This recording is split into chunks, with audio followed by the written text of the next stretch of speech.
Assalomu alaykum hurmatli tinglovchilar. Bugun biz sizlar bilan darslarimizning amaliy qismida suv o'lchash qurilmasi, ya'ni Chipaletti vodoslivini o'rnatish jarayonlari to'g'risida ma'lumotlarni berib o'tamiz. Ta'kidlab o'tganimizdek, kanalimizning nishobligiga, suvimizning loyqaligiga hamda suv oqimining barqarorligiga qarab turib, suv o'lchash vositalarini qurish yoki o'rnatish talab etiladi. Talab olingan arig'imizga Chipaletti vodoslivni o'rnatishimiz uchun nishobliklarini niveler yordamida o'lchov ishlarini olib boramiz. Talab olingan arig'imizning chuqurligi 2 metr 18 santimetrni tashkil qildi. Talab olingan arig'imizning orqa qismining chuqurligi 2 metr 38 santimetrni tashkil qildi. Talab olingan arig'imizning nishobligi 20 santimetrni tashkil qilgani uchun nishobligi yaxshi, suv oqimi barqaror va suvning loyqaligi 1 kilogramdan kam bo'lgani uchun biz suv o'lchash qurilmasi, ya'ni Chipaletti 75 vodoslivini o'rnatish bo'yicha sizlarga barcha ma'lumotlarni berib o'tamiz.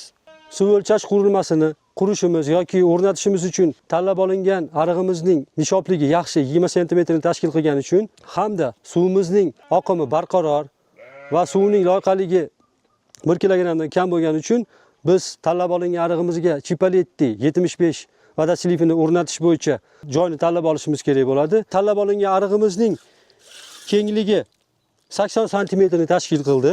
Biz 80 santimetrni 6 ga ko'paytirib 4 metr 80 santimetr joyni tanlab oldik.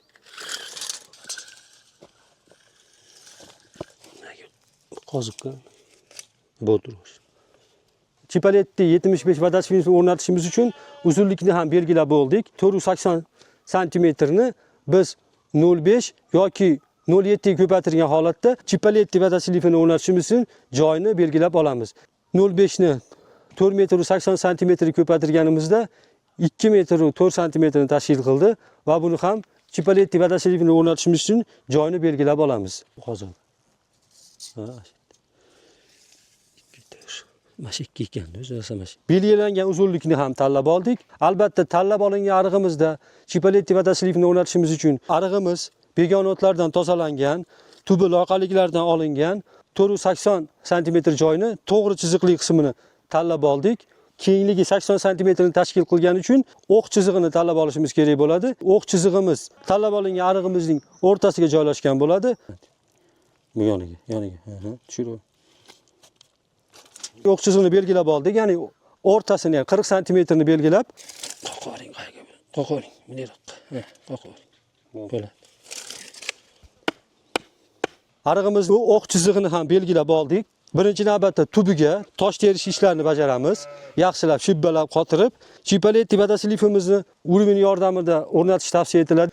Gorizontal, vertikal, to'g'ri qo'ygan holatda Chipaletti vodoslivlarni o'q chizig'i bo'ylab o'rtasiga o'rnatish tavsiya etiladi. Arig'imizning tubiga tosh terish ishlarini bajarib oldik. Yonlarini yaxshilab shibbalab Chipaletti vodoslivini o'rnatish jarayonlarini boshlashimiz mumkin bo'ladi.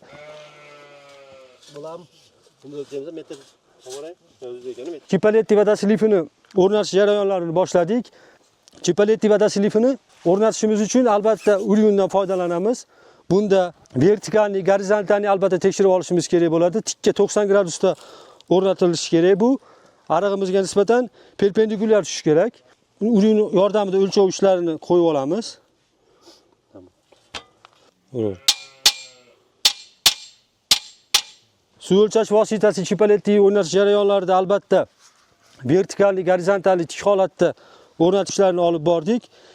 Chipaletti vodoslivini o'rnatib, beton qorishmasi bilan yonlarini qotirishimiz mumkin. Vodoslivni o'rnatganimizdan keyin yonlaridan, pastidan suv o'tib ketmasligi kerak. Faqat trapetsiya simon yuzidan o'tish kerak.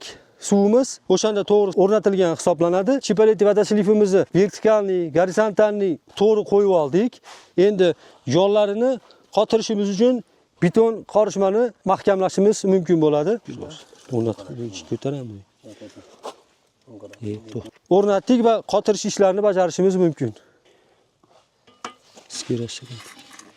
Ko'ramiz aka.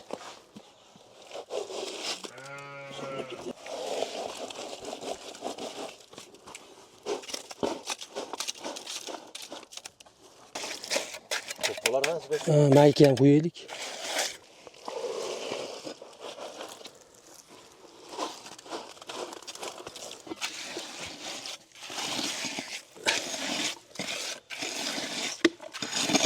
chipaletti vodoslivimizni o'rnatib, beton qorishmalarimizni quyganimizdan keyin yana bir marta gorizontal vertikalligini urin orqali tekshirib ko'ramiz.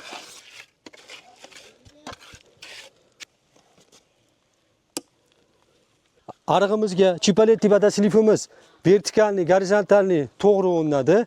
Endi chipaletti vodoslivimizning kirish qismiga hamda suv chiqish qismiga arig'imizning tubiga 10 sm qalinlikda hamda yon devorlariga 10 sm qalinlikda beton quyish ishlarini bajarishimiz kerak.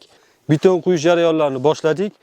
Biz yon devorlarini trapeziysimon shaklida qildik hamda mustahkam bo'lish uchun biz 15 sm kirish qismiga chuqur kavlak shu yerdan beton quyish ishlarini davom ettiramiz va birinchi bu tarafini, keyin bu yon tarafini quyib, oxirida tubining qalinligini 10 sm tashkil qilgan beton quyish jarayonlarini boshlaymiz.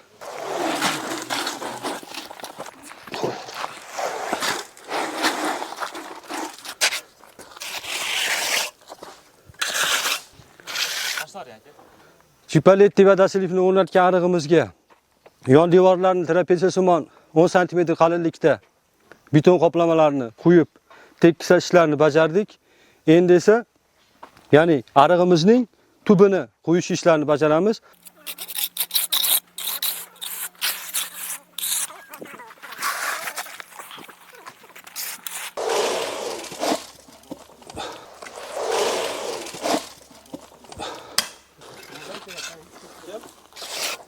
Hurmatli tinglovchilar, chipaletti 75 sm lik suv o'lchash qurilmasini ham o'rnatish jarayonlarini yakunladik va suv o'lchash qurilmamizni o'rnatgan qismlarini, pardoz ishlarini ham, kraskalar ishlarini ham yakunlab, tekislab chipalettini berilgan tavsiyalarga ko'ra o'rnatdik, ya'ni vertikalni, gorizontalni. Iste'molchilarga berilayotgan suv sarflarini reyka ko'rsatkichi orqali hisob-kitob qilishimiz mumkin. Hozirgi sharoitda suvning har bir tomchisini isrof qilmagan holatda iste'molchilarga ishonchli yetkazib berishimiz uchun albatta suv o'lchash qurilmalarimizdan foydalanish tavsiya etiladi. Suv o'lchash qurilmalarini qurish, o'rnatish jarayonlari to'g'risida ma'lumotlarni berib o'tdik. Ekranlarda telefon raqamlarimizni qoldiramiz. E'tiboringiz uchun rahmat.